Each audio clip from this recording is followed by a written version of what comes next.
Berjumpa lagi dalam permenungan kita edisi Kamis 3 Agustus 2023, Pekan Biasa ke-17. Bacaan-bacaan liturgi hari ini, bacaan yang pertama dari kitab Keluaran, bab 40 ayat 16 sampai 21, ayat 34 sampai 38. Dan bacaan Injil dari Injil Matius, bab 13 ayat 47 sampai 53. Kedua bacaan liturgi hari ini berbicara tentang Allah yang maha baik, yang menampung semua manusia. Dan Allah yang maha baik ini adalah Allah yang juga mau tinggal dan berkemah di tengah manusia.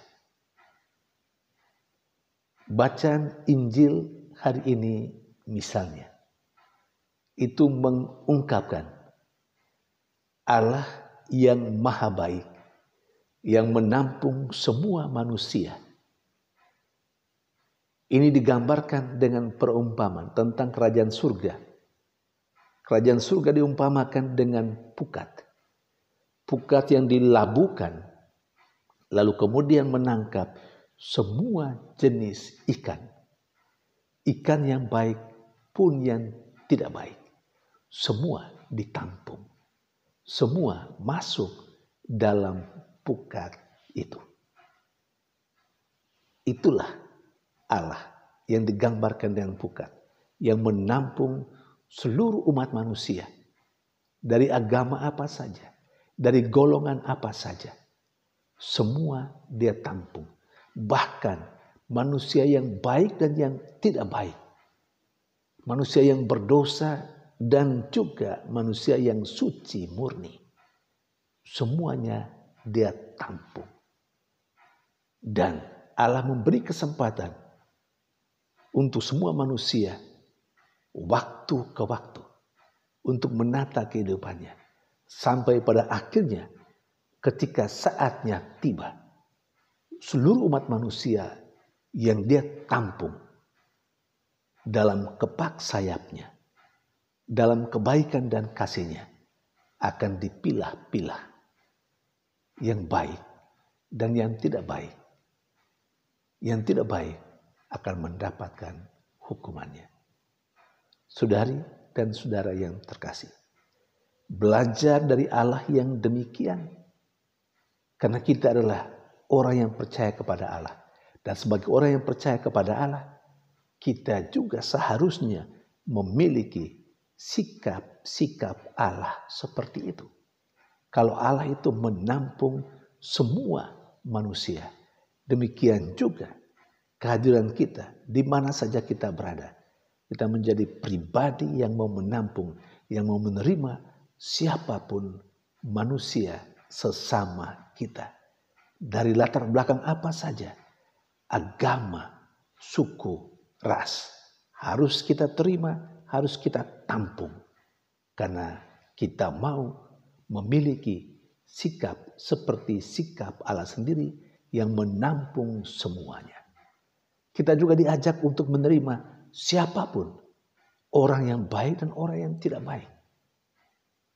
Soal menghakimi siapa yang baik dan siapa yang tidak baik itu bukan urusan kita. Dan pada saatnya akan tiba waktunya, yang baik akan dijadikan seperti apa dan yang tidak baik akan menjadi seperti apa. Dan itu urusan Tuhan sendiri. Bagi kita yang paling penting adalah menerima siapapun yang kita hadapi, yang kita jumpai dalam kehidupan kita. Siapa saja, mari kita tampung, mari kita terima. Sebagaimana Allah sendiri yang juga menerima kita dengan apa adanya kita. Kita orang baik, kita orang kurang baik, kita orang suci, kita orang yang berdosa. Allah menampung. Sikap inilah yang mesti terus-menerus kita tata untuk kita miliki dalam hidup kita, dalam diri kita. Sehingga kita akan menjadi tempat di mana banyak orang boleh merasa terlindungi dan boleh orang merasa dia dicintai dan dikasihi. Allah yang maha baik, Allah yang menerima siapapun manusia itu, Allah yang menampung semua manusia itu, adalah Allah yang mempunyai keinginan untuk berkemah dan tinggal di tengah manusia. Seperti yang dialami oleh Musa dan bangsa Israel menurut bacaan pertama hari ini. Allah menyuruh Musa membuatkan kemah sesuai dengan apa yang Allah mau. Dan kemah itu menjadi tempat perjumpaan antara bangsa Israel dan Allah. Saudari dan saudara yang terkasih, itulah Allah yang maha baik, yang mempunyai kerinduan hatinya yang terdalam, berdiam di tengah manusia, tinggal di tengah manusia. Kalau Allah sebegitu mempunyai kerinduan untuk tinggal bersama dengan manusia, pertanyaan refleksif untuk kita, apakah kita juga mau tinggal dan berdiam bersama dengan Allah? Apakah kita juga punya kerinduan yang sama seperti Allah memiliki kerinduan itu, mau tinggal di tengah kita? Apakah kita juga memiliki kerinduan untuk ada dan diam tinggal bersama dengan Allah? Terkadang kita merasa terlalu lama berdiam dan tinggal bersama dengan Allah. Dalam doa-doa kita misalnya, memang ada orang yang senang berdoa dan bisa berlama-lama dalam doa. Tetapi ada juga orang yang maunya sebentar aja berdoa. Itu artinya orang yang mau supaya atau tidak tahan lama berdiam bersama dengan Allah, berada bersama dengan Allah. Allah sendiri mau berlama-lama dengan manusia, mau tinggal dengan manusia, tapi manusia sendiri mau cepat-cepat tinggalkan Allah. Saudari dan saudara yang terkasih, hal kedua dari bacaan pertama, kalau Allah itu mau berkemah di tengah kehidupan bangsa Israel, itu menggambarkan Allah yang juga mau berkemah di dalam kehidupan kita. Hati kita sesungguhnya adalah kemah Allah. Apa kita menyadari itu? Dan apakah hati kita sungguh menjadi kemah bagi kediaman Allah? Kalau hati kita menjadi kemah kediaman Allah, maka hati kita akan bersih dari segala yang tidak pantas untuk Allah. Saudari dan saudara yang terkasih, kiranya kita makin menyadari bahwa Allah yang maha baik adalah Allah yang juga mau berkemah dalam kehidupan kita, mau berdiam di tengah kita.